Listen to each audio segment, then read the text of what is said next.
Gitubag ni former Calamba Mayor ug mayoralty candidate Luisito Villanueva Jr.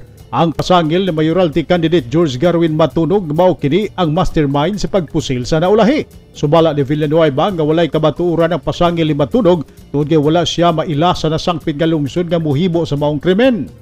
Inugang ni Villanueva nga nabalaka siya human nga mikatag sa social media nga nagtago-tago siya tungod kay wanted kini sa kasong frustrated murder. Saysay niini nga walay kamatuoran nga pinangita na siya sa balaod ug mitago tungod kay wa pa usab siya makadawat sa complaint affidavit nga gipasaka ni Matunog ngadto sa Provincial Prosecutor's Office niadtong Abril 8. Kahirumduman nga lakip si Villanueva sa tulo ka mga tawo nga gipasakaan og kasong frustrated murder diin siya ang gitumbok nga mastermind. And now, mastermind si Mayor Luisito Villanueva. Identified siya through Yes, nandyan naman sa investigation. Sa kabahin ni Villanueva, saysay niini nga wala siya igong rason nga mo papusil ni Matunog. Gisaysay niini ang tulo ka rason nga dili gayud mahimo niya ang pagpapusil ni Matunog. Una, wala sila sukad mag-away. Ikaduha, ang pamilya Matunog suod sa ilang pamilya. Ug ikatulo, bahin sa politika, sumala ni Villanueva daog na siyang daan kung basihan ang mga survey ug layo ra ang gintang ni Matunog. Na-shock ko ana kay wala man ko kahimo na kay una wala gyud mi sukad mag-away anak ni George Matunog Jr. Wala gyud sa ato pa wala ko'y pagdumot niya. Then ikaduha amigo magali mi anak kay katong buhi pa si daddy o kanang ilang pamilya close kayo. Ngano man wala man po ko'y motibo nga kanang ipapusil siya kay kung sa politika lang,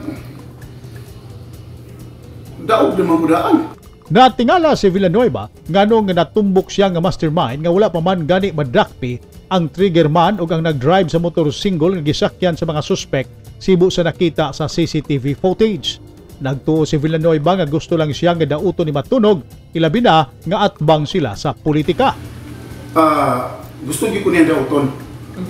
Kay dali ko niya file ang kaso anang eleksyon na automatic na himo na kung mastermind nga wala pagali madakpi ng duha ka respondent nga gi-assume nako sa video motoy triggerman o kanang driver. So naunsa man nga automatic naman kung dapat unahon tong duha dayon pag sulti sa duha confess sa duha mahimo na dayon kung ikatulo. Yan automatic man na kuan ko wabay ko dapat anang complaint affidavit yung sana pagtagna nila. Kahirumduman nga nasamdan si Matunog sa iyang tingkoy nga milapo sa tuong aping nini human nga gipusil sa riding and tandem niadtong Marso 13 sa Barangay Southwestern Poblacion, Calamba, Misamis Occidental sa may alas 9:30 sa buntag. Nakuhaan pa og CCTV footage abawng hitabo diin giimbestigahan sa gimugna nga Task Force Matunog.